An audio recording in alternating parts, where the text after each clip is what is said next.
Hey everyone, welcome to ReBloom, the podcast where we explore the power of change, rediscovery, and living with intention. That's right. We're your hosts, Lori and Jamie, two friends who really love a good story about transformation.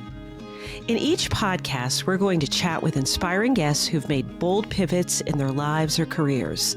They've let go of what no longer served them to embrace something more authentic, joyful, and true to who they really are. And the best part, many of them reconnect with passions or dreams they discovered as kids.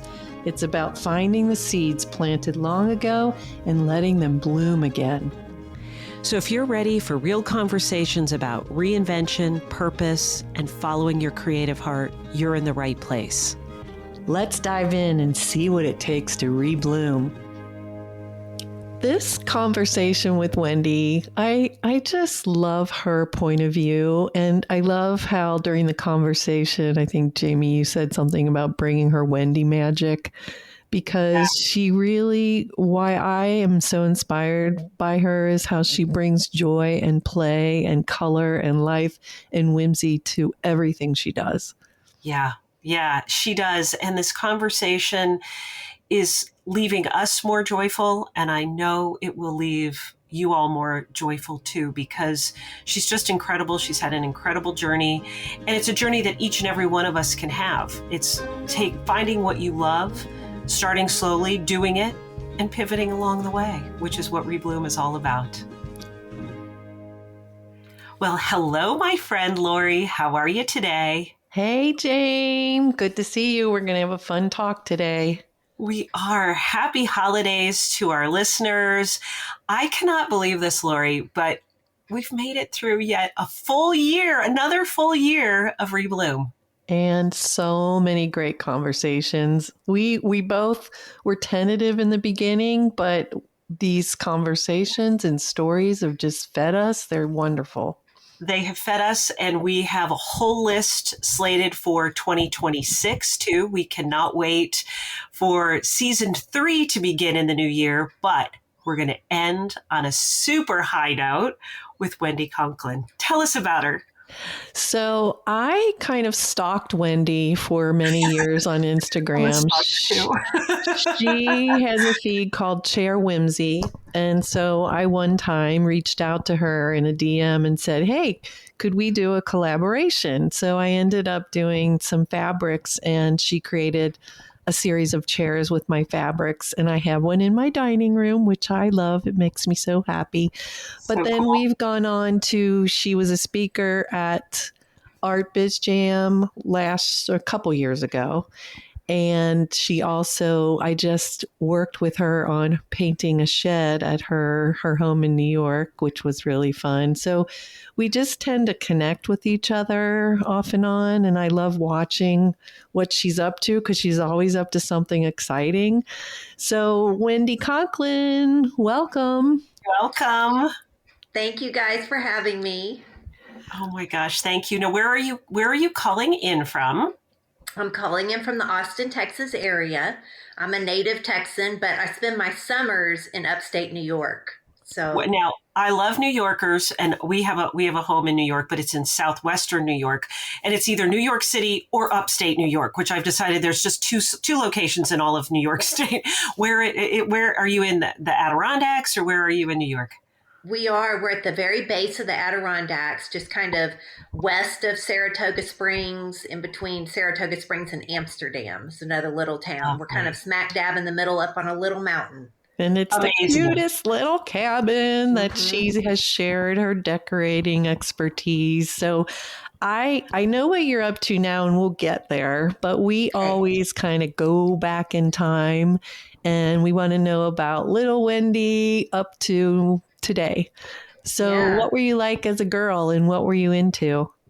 Oh gosh. So I was really into crafting as a little kid, and it was odd because my mother was not that way or into any of that, but I naturally wanted my own little sewing machine. So I got one of those little baby kid ones, and I would sew little pillows for my Barbies and little quilts and things like that. And, I like to make things. I like to paper craft. Some of my favorite little books that I would get from like the Scholastic Book Fair would be, Valentine crafts. And like you would make your own types of different things. And I just loved those kind of books as a kid. And looking back, so I never knew my dad's parents. They both passed when he was young. And, but my grandmother, his mom, was a very creative person, and she was a hat maker, a hat designer in Dallas. She sewed men's suits, did all kinds of suiting. She painted men's ties. She could pretty much do anything, and I think I got the gene from her. That's what I'm putting together, two and two. But as a little girl, like I loved doing all of that kind of stuff. I loved, kind of fixing my bedroom, decorating, things like that. And I would teach all of my little stuffed animals. I would line them up, and I had a little chalkboard, and I would teach and go through the lessons. So all this was like giving views into what I was going to become in the future. Amazing. So even though your mom, you say, wasn't maybe a crafter or a maker, did she support you in that? Yeah, I mean, it's, I guess so. I kind of just did my own thing, I think, I mean, it wasn't like I got an overabundance of things, but I had everything I needed, I feel like at the time. So We've had some guests, and it's interesting, of our generation. The parents were more get a job, do something productive. It's like art, no, and they finally have pivoted to that art, to their love of art. And I had my mother was very artistic, and so she was always encouraging of that. But I wouldn't say that it was. But it was, but again, it was also get a real job too. So there was a little bit of both. It was never a thought to go into an artistic type of career. That was never even a consideration or thought, I think, as a kid. And it mainly just, I think that's not what I ever saw. I saw teachers. I thought I might be a teacher. I thought when I was going away to college, I thought I might go into business at first. I was like, so, it's interesting. I was just trying to figure out a way to make a living and do something, not really thinking I could have been an interior designer, but I didn't know anyone was doing that back then. So, right. Yeah. So what did you end up doing? Well, I ended up going into getting just kind of a general ed degree, going on and getting my teacher certificate after that. So that I could teach elementary school. So that's really where I ended up, was a teacher. And I loved it. I loved planning. I loved making everything fun for my students. My goal was to take the most boring class and make it the most exciting. So social studies is something I always hated as a kid, because we just read a chapter and took a test. It was just boring. And so I decided I was going to make that my mission when in my classroom. So I taught third grade first, and then fifth grade. I taught seventh grade for a year. And with every class, I would just try to make it so fun, not just for the kids, but for myself too. And it really was fun. And the kids really enjoyed it, and I did too. It was really great. I was a good What teacher. An incredible teacher. What a goal to be young and to think that way. That's incredible. Yeah. We need more teachers like that. That's incredible. It was fun.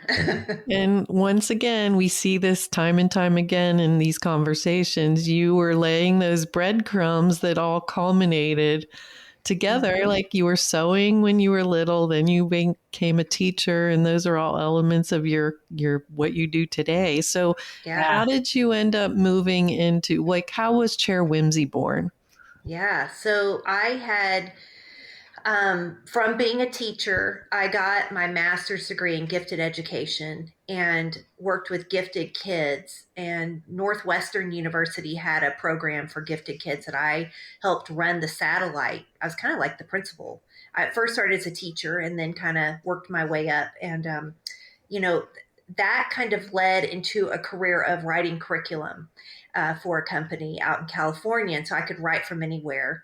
And so we were in Chicago at that time, and then we moved back to Texas after my husband was done with grad school.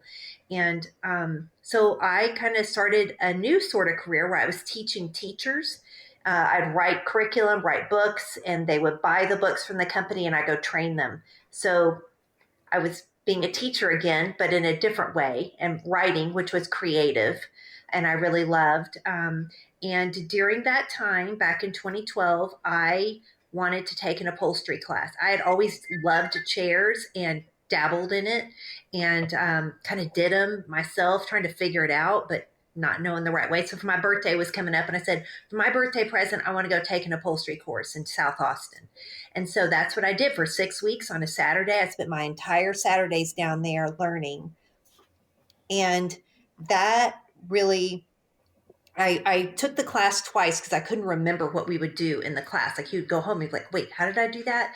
And like we didn't have any videos to review. I had pictures and notes, but it didn't make sense, So it's all good feedback for when you go to teach it yourself. And so I ended up retaking the class, and then it kind of solidified. And I don't even remember how the name Chair Whimsy came up, but I was getting some little chairs. I had like 5 or 6 chairs around my house, and I thought, well, let's see if I can make my money back. And it was just pure hobby.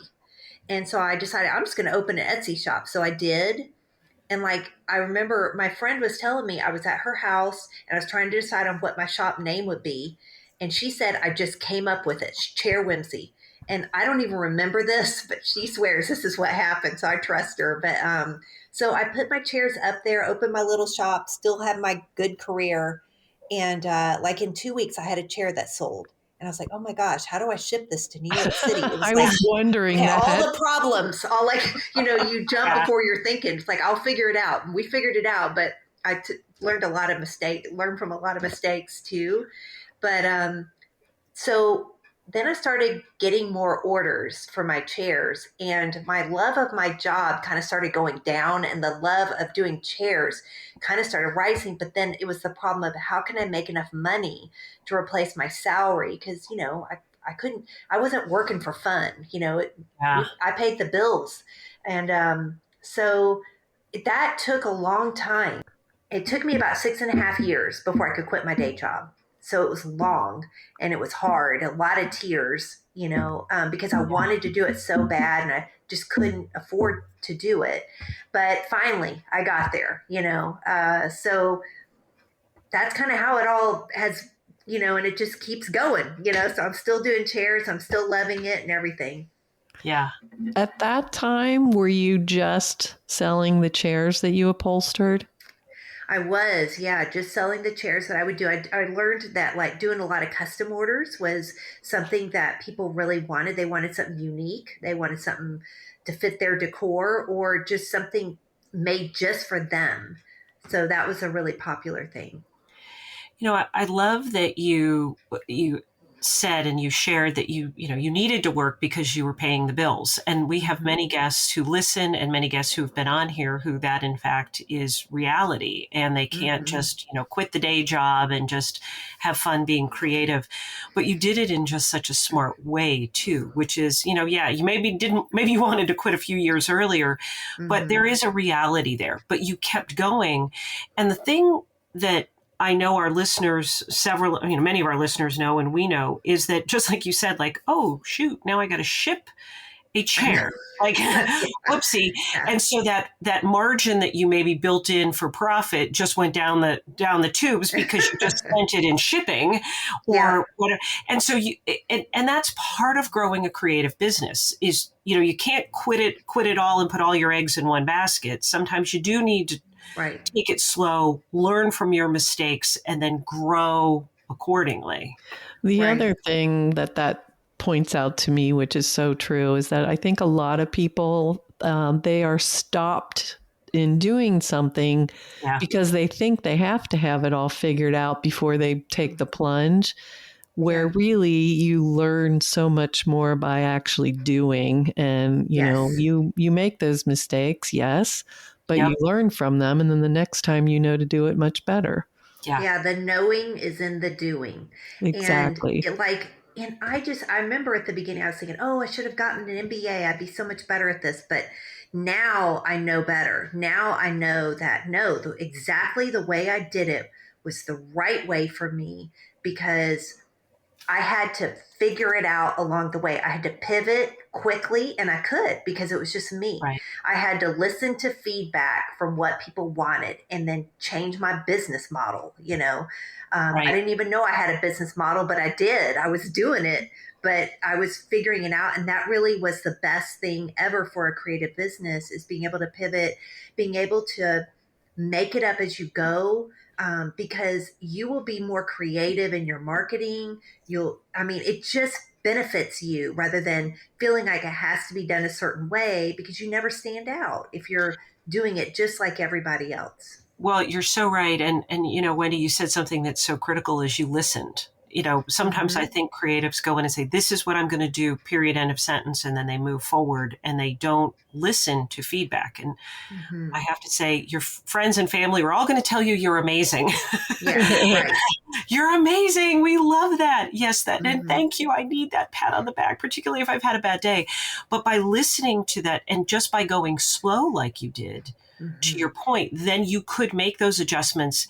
And yes, maybe you had a great idea, but now you've turned it into a great business. Right. And And that's I think critical. there's a way to listen and do what your customers want, but still do it in your way. Like, Yes. because you got your style, you've got your outlook, your viewpoint on what you're creating. That's what makes it super unique.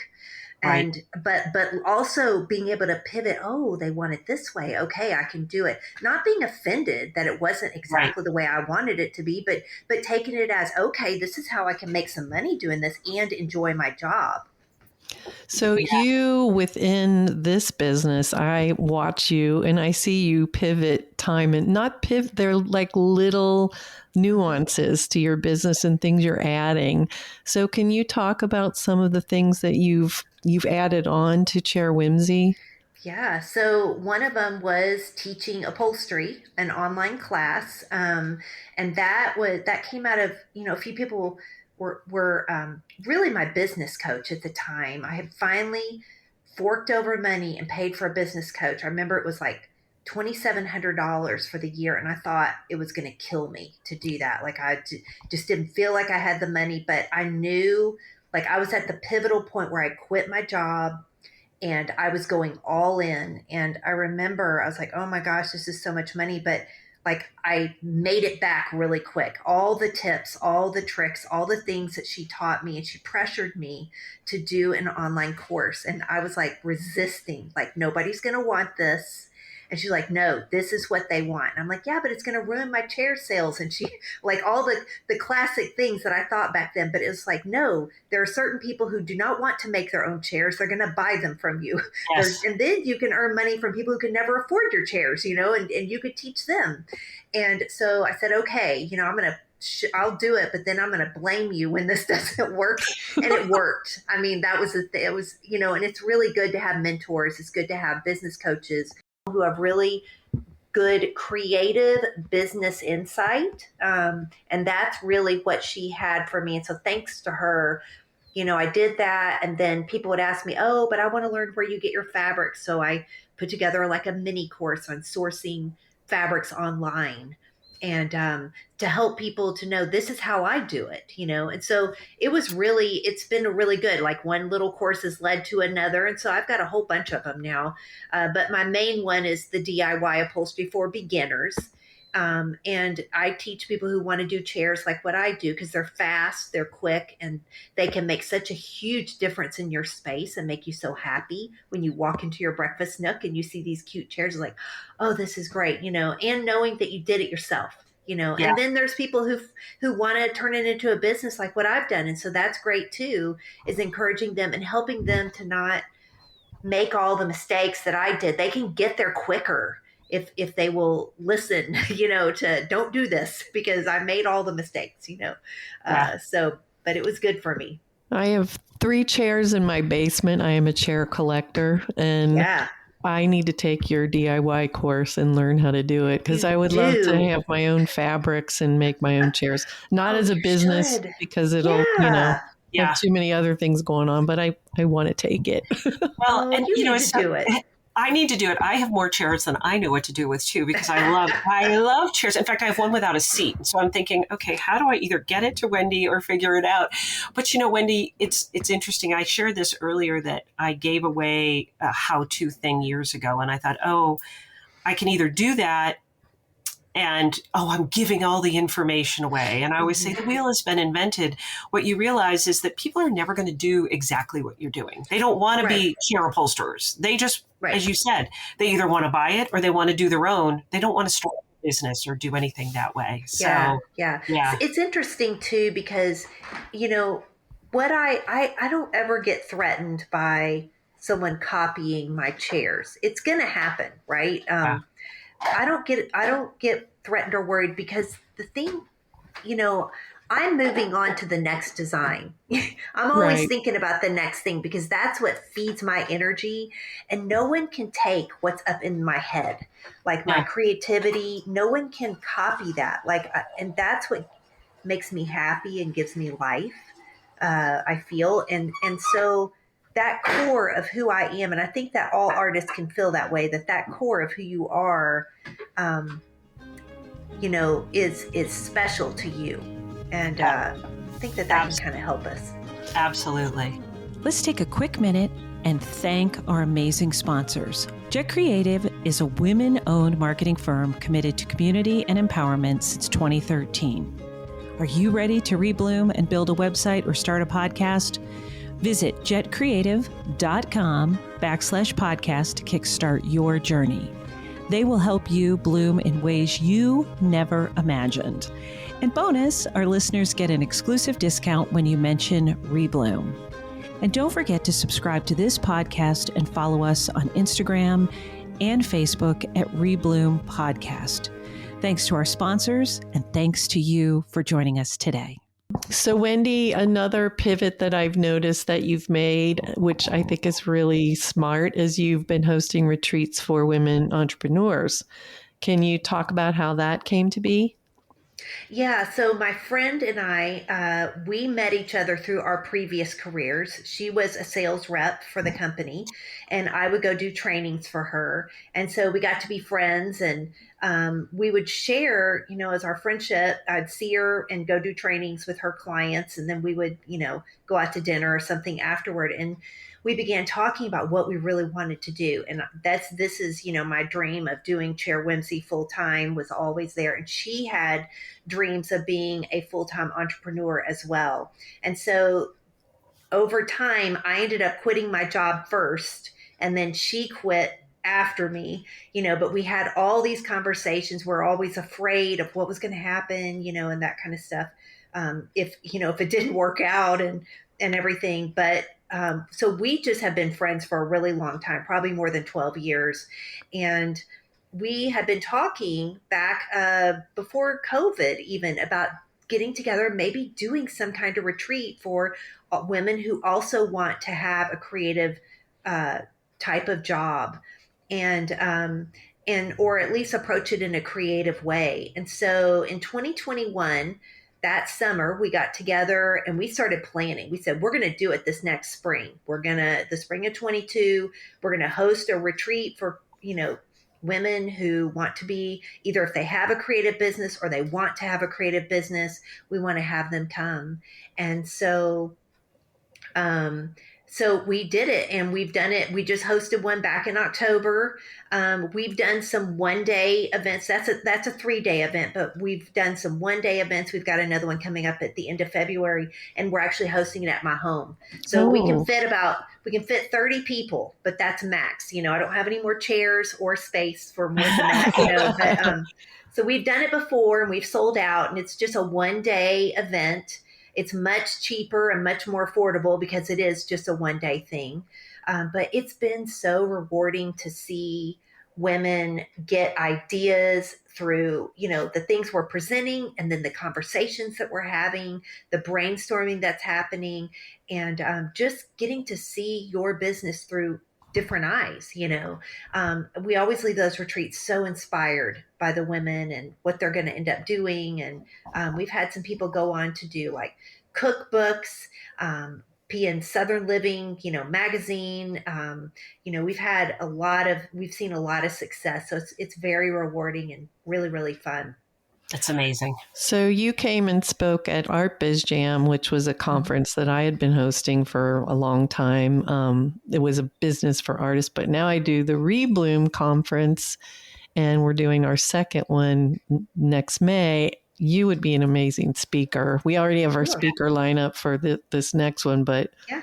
Would you consider it? Oh, yeah, I would love it. That'd be fun. It's amazing because it's those types of women that you talk about. And Lori and I both work with them and teach them independently in different different ways, just different groups. And everybody, it's interesting. They want to do well.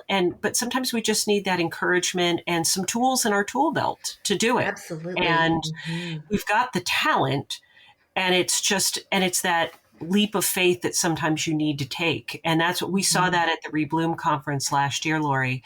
These women who just were they were so ready after to just go and do, and because they heard from everyone else that it's not always easy. But you know what? If you have that passion in your heart and you want to do it, just keep trying, keep going, and do it. Do what you need to do. Mm-hmm.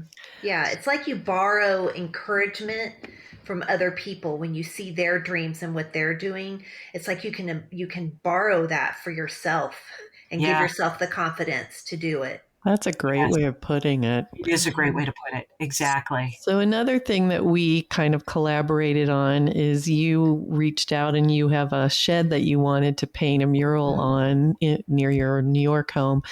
And what was really fun for me to see is, I gave you some designs to consider and coached you through on the process, but you so made it your own.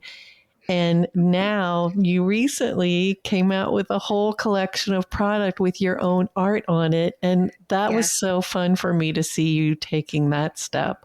So talk about what that's been like for you. So I started taking art lessons about a year and a half ago, a little over a year and a half ago. And I take it from Kim Parker is my teacher. And I've always loved her art. Yeah. I used to use her fabrics. I have her wallpaper in my shop. Love her work. I know, she's amazing. And I didn't realize she taught adults, but we get on FaceTime every week for an hour and she teaches me. And it's real organic. It's been really good. She's pushed me to create my own look. And so anyway, but I had never done a mural. And so I was really nervous. And, we thought, at first we thought maybe you would come, but then I thought, well, maybe I could just get coached on this and, we could just say it's a collaboration.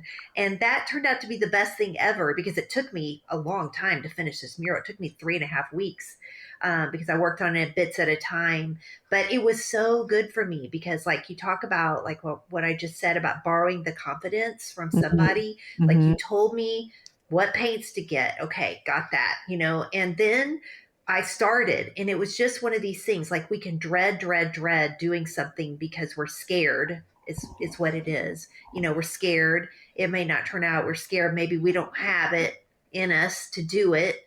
But at the end of the day, I was like, I've got to get this done. I promised my audience I was going to do it. I need to turn this eyesore into something. So I got out there with my chalk. I started chalking out things and erasing certain things and trying. And I just got out the paint. I was like, all right, I'm going to paint this little area and just see how it looks. And as I started going, I started realizing, oh, maybe I should switch this color, or maybe I need this flower here. And then it just kind of, blossomed. So I had a really good starting base, which thank you for that. And then the confidence that gave me to just jump off the deep end, and just, all right, Wendy, just do it, and, if it doesn't turn out, you can paint over it. Not a big deal. But it was hard because my whole neighborhood could see what I was doing. And there were some ugly parts of that. I don't know I'm sure your paintings are never ugly, but they are. There's always a messy middle. Okay. Always. I definitely was experiencing that. And it's a little humiliating when everyone can see it and you can't hide it. But it was just funny because I didn't know, like, we're near this tiny, tiny lake. We're across the street from the lake. It's about 100 yards. We have lake access. And so we're this little community, this little dirt road that goes around the lake. And so it's a small group of people. There are some people who live there permanently. Some people come only for the summer. Some people only come on the weekends because they live 30 minutes away. And so it's their camp. They come. And so there would be people coming up and down and walking their dogs or whatever, and they would yell, "I love what you're doing." I was like, "Oh, thank you." Because, they're more conservative up there, right? So I was just kind of nervous, like, are they going to think I'm creating an eyesore? I don't know. And then the FedEx guy went running by in his truck, and he honked and yelled out, "I like the mural." So it's just so funny. And these are men saying these things. So I was like, okay, well, I'm not going to worry about it anymore. So that gave me confidence too. But I just ended up finishing it finally. And I felt it was such a huge accomplishment because it had seemed so daunting and so hard before I started. I'd never done anything that big. And now that I've done that, I'm like, oh, I can do that. I can do this again if I ever needed to. So it was really fun. And I feel like that hard experience jumped me, just kind of accelerated not only my confidence, but my painting ability, my skill. It was really good for me. Yeah. That's amazing. That's great. That story encapsulates so much because it was something you wanted to do. You promised your audience you would do it. So that kind of forced you to do it. But you faced your fear, and then it brought joy to so many people, which that's why I love doing public art and murals, because you're interacting with the community in such a fun way. I love that about it. But then it kind of, I feel like it pushed you and led to more of what you're doing with your art. Yeah. So one dream I've always had is producing my own textiles and wallpaper and home items. And that's my intention. That's the direction I'm going, or I want to go. So I'm starting at this point, and that is where I want to get to. I'm not there yet, but I would love to produce my own textiles, my own tabletop designs, placemats, napkins, tablecloths, home decor. I would love that. And so we called this new little baby part of my company Whimsy & Co. And really, even Chair Whimsy can fall under Whimsy & Co. in a way. So we'll see where this goes. But, because it's been a dream to learn to paint, and I can check that box off. I'm learning and I'm growing and learning new things about myself. But not just that, but I ended up really expanding my creativity and my confidence. And it has also been a very healing process for me too. I had a kind of a parts of my childhood was very unhappy. I had a difficult parent that I had to survive, and it has helped me to heal from that in a very unexpected way, I think. So it's more than just, I want a product line. Yes, I would love that. And I hope that someday I can get that. But it has helped me as a person, if that makes sense. And because it is, when you get in your own little world and you get in that state of flow and you're working, there are just things I think that happen emotionally to us, that can do it. And so I know that the art has definitely done that for me. And so since I wanted to take these lessons and I've been doing it, it was like, okay, either I crawl in a hole and I don't show anybody any of this, or I just got to put it out there and show people and see if anybody likes it. And Right. I mean, I would show little things in my stories, just to connect with my audience and let them know what's going on in my life. Oh, I'm painting this. What do you think? Um, but some people were messaging me saying, "Oh, I'd love to buy some of your art." And I was like, "Really? You would?" But so I had a few messages like that, but there was no guarantee that anyone was Right. going to like anything. I mean, my teacher loves my art, but I mean, would she really tell me if she didn't? I don't know. I think she probably, I don't know. Maybe she wouldn't encourage me as much or whatever if she didn't like it. But it's kind of like a parent, to their kid, like what you were saying before. They're not going to tell you it's bad. But But you're doing all the things, Wendy, just even like you started Chair Whimsy. You found something you were passionate about. And I love, there's two pivots you've made along the way. One was to take the class, the leadership class, and then the other now is this art class. And I think along the way, I have, we're always investing in ourselves. Yeah. And that's something that as we grow, I mean, I'm taking a class right now for photography. I'm taking photography classes or whatever they may be. And it's an investment in myself, but then my art gets better because of it. Yes. And I think we sometimes forget that that's so important, but also to your point too. And I think it's so beautiful. We've talked about this a lot, about how important creativity is to our mental health, how important it is for healing. And I wish our listeners could see Wendy and sitting in bright pink and lovely colors. There's a joy about you just based on how we surround ourselves and what we do. And I was forced into that. Yeah. Like because of my home life. Like my outlook has always been like, how can I have more fun? How can I be happier? How can I bring more joy into my space? Yeah. Because I didn't have that, so and so, at this point, I'm not mournful of my past or the mother that I had. I am grateful because it made me who I am. Yeah. I would not have done all of this. I would not have created Chair Whimsy. I would not have this pink wallpaper behind me. Like, I would not have any of this, I am convinced, if I did not have the parent that I had.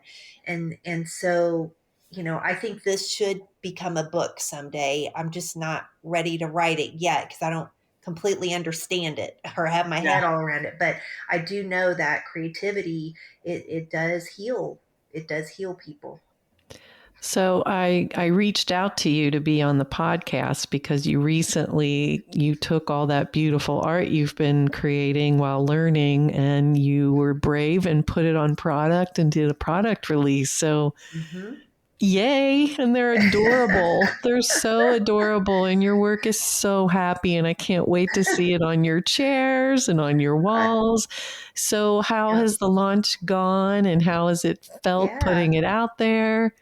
It went really, really well. So I did a 3-day, pop-up shop online to see, what do people even like? I don't even know. Right. Or do they like anything? I don't know. And, again, you have to just keep betting on yourself. And if no one had liked anything, then that's good feedback too. It's like, okay, so maybe this isn't going to work and that's all right too. At least I know. But to be afraid and to not do it is not an option, right? So you can't go around living your life that way. But it went really well. We are just now shipping out things starting today, and then over the next couple weeks, as more products come in that I've ordered, we'll be shipping out. So I did tea towels. I did an apron design. I've got 2 more new apron designs that I think everyone is going to die over when I get them. I cannot wait to show everyone. I have, of course, my prints, and I have some journals and greeting cards that I've done. And so, it's been really good. It's been good feedback. Some people are like, I'd love to have my greeting cards blank on the inside. And I didn't even think about that. I was like, oh, okay. So maybe next time when I do them, maybe I'll leave them blank, Yeah. But it's been fun to figure that out. Now the business hat is coming on and it's like, all right, how do I get my cost lower to make more of a profit, to make this worth my while. Now I'm testing, but now it's like, all right, so I gotta, figure out my profit margin a little better. And now that I know what is more popular than other things, so now it's all figuring that out, and shipping, of course. Yeah. Yes. Always shipping. Always Yes. shipping. I just finished our annual calendar, and it costs just about as much to ship the calendar as it does to print the calendar. No, Shipping is always, it's tough. But that's a perfect way to do it too, is to start slow, test the market. And it's not people judging you as much as they're showing you what is really popular now, because Yes. things shift all the time, and colors and styles, and that just helps you to really focus in and be, as you said, financially smarter about how you're structuring this new business. I also think you've done just a brilliant job of connecting with your community through social media. And I believe that when your audience connects with you as a person, they want to support you. And you were pretty vulnerable. You put it out there that this is kind of scary for you. And people come to rally around you when you share that, I believe. Yeah, I have, I'm only going to do social media if it can be authentic for me. Mm-hmm. Like if I can really connect with people, and it can be relationships, because who has time for that? If you, and so what's the point? I get DMs every day that I respond to. I respond to all my comments. It is me posting. It is me putting up the content. I do it because of relationships and connection. And I got to say, I have the nicest audience. They are so kind, so nice. And then I connect with other people through email every week. I have an email that I send out every Sunday, usually some kind of DIY project or inspiration or something that I talk about to inspire them to live better lives. And I will do this as long as it can be authentic, and as long as people want it, and then when they don't, I can be done. I love that. And I teach at the New York Botanical Garden. I teach social media, and I need to just take that little snippet right there and play it for all of them, because they're all artists. And I was teaching them about being authentic, and about the power of the direct message, and about community. And it doesn't matter that you've got 50,000 followers, as long as if you've got 50 followers that are connected to you and supportive of you, and it's community, and that's your community, that's a win.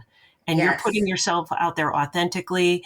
And you said that so beautifully. And then, of course, then there's the other opportunity to reach out to people via newsletter. But that is just, thank you. Thank you for saying that.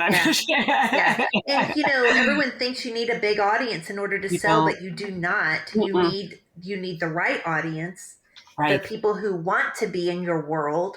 And,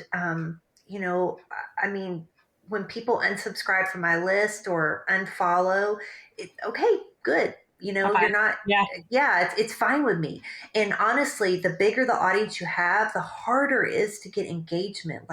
It is, it is what it is. I built my audience, and I'm grateful for all of them, but most of them don't see my posts, and that can be very aggravating. So having a smaller list or a smaller group of followers can be a very powerful thing. Your engagement can be really high, and you can get just the right people who love your art or love what you do to engage with you.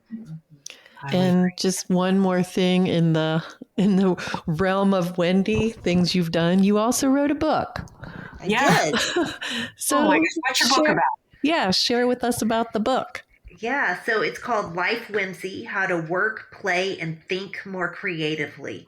And so it is about all of the ways that, we can become more creative as a thinker, strategies, things we can do, how to, play more in your life, because I think play is the thing that brings us a lot of joy and satisfaction in life. And how can we be more creative in our play? And how can we be more creative in our work?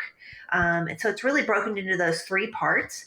And especially as an entrepreneur, it's hard. being an entrepreneur. This is Yeah. not easy street, right? So, I mean, how can we make it more creative and more fun and more joyful in our work? And so I just try to share tips and strategies for the ways I've done it with a whole lot of inspiration along the way. It's a full color hardback. And I think we're getting close to being sold out of them, so I don't know, maybe there needs to be a reprint or a second edition or something like that. Amazing. Who That's knows? fabulous. Fabulous. Yeah. There is such a common thread in everything you're sharing about what you said, put more play, more joy. Just thinking back to you as a teacher, an elementary school teacher, and how you approach that. That is a common thread, it seems, that's gone throughout your life. So I think as you get older, you start understanding yourself better. You start understanding why you have done the things you've done, why you respond to things the way you do, why you create the world around you the way you've created it. I know that's definitely true for me. Like, I wish I could have been more self-aware in my 20s. But isn't that the truth? Yeah, I know. But I don't think anyone in their 20s is self-aware. So I got to give myself a break. Yeah. I think that's when we all need to learn. That's when we're all learning to grow up. And, but to Lori's point, and it is it's so beautiful listening to you say it. Like, you took just school. Now, you could have gone and been a teacher and taught that history lesson, given them that test, but you brought your own Wendy magic into the classroom. And her point is right. Everything that you've done, it's not, you could have just reupholstered a chair, but you reupholstered it with fun fabric. And then each step is really bringing that beautiful soul and joy that you have to it, which is making the world a better place. That's what. Yeah. I think my viewpoint is, how can I push those boundaries just a little bit, I love it. Make it a little different, right. Yeah. We see it and I love it. We do. So what does 2026 look like for you, Wendy? What's happening in 2026? Well, I'm not quite sure yet. I know that I can tell you one thing that's happening here in 2 days is I'm doing my first art show at live in person at a friend's shop. And so by the time everyone hears this episode, it will have happened. So that's something a little nerve-wracking. So I keep pushing myself. But I think I can foresee like more little pop-up shops online and in person. With my art. I'll continue doing chairs. I will be back in my cabin doing some fun projects this summer. And I'm not really sure yet, but I think I'm going to keep trying to take some baby steps more toward the things I want as far as fabrics, designs, things like that. So I'm excited about it. We'll see what happens, and I'll kind of go from there. Steps forward and goals. Amazing. So I'm going to offer this. If you want to send me a painting or something, and I'll build it out into a repeat for you that you can put into Spoonflower, you could do it now with what you have. Okay. So pick something and send it my way, and we'll do that for you. Okay, it's a deal. That is so cool. Well, Wendy, thank you so much for sharing your journey with us. And you've given our listeners so much to think about, and, investing in themselves, pushing those boundaries, putting out your joy, taking baby steps, taking big steps, learning, facing fear and doing it anyway. Do it anyway. And, and I'm sure when you started Chair Whimsy and Co. probably wasn't even a thought, but it's amazing how one thing can lead to another, and here you are. Yeah. Yeah. Do you have any advice that you like to follow yourself, or you like to give to others at a retreat, or things that you think about? Yeah, I think, if mostly artists listen to this, what I would say is, putting your art and your joy out into the world. I know it feels risky and it's scary and stuff for us, but I'm telling you what, the world needs it more than ever. They need your creativity, because you do not know, there are so many people who are hurting and struggling. And that is the joy that you just don't know. I get so many DMs and messages from people telling me their life story and things they've been through. And life is hard for some people, very hard. And so just realize that when you put your things out there, you're helping the world live a better lives. You're giving them joy that they need. It's not just to be kept for yourself. I think you need to share with everyone. Share your joy. I love it. I love it. Well, so agree. So agree. Well, thank you so much. And to our listeners, thank you for an amazing 2 seasons. Lori, can you believe it? Woohoo! And way more to come. And we're ending this season with a really great one. We are. So happy holidays, everyone. And peace, love, and ReBloom. Life is too short not to follow your passions. So go out there and let your heart plant you where you are meant to be and grow your joy. We will be right here sharing more incredible stories of reinvention with you. Make sure to subscribe to our podcast so you never miss an episode of ReBloom. Until next time, I'm Jamie Jameson. And I'm Lori Siebert. Peace, love, and ReBloom, dear friends.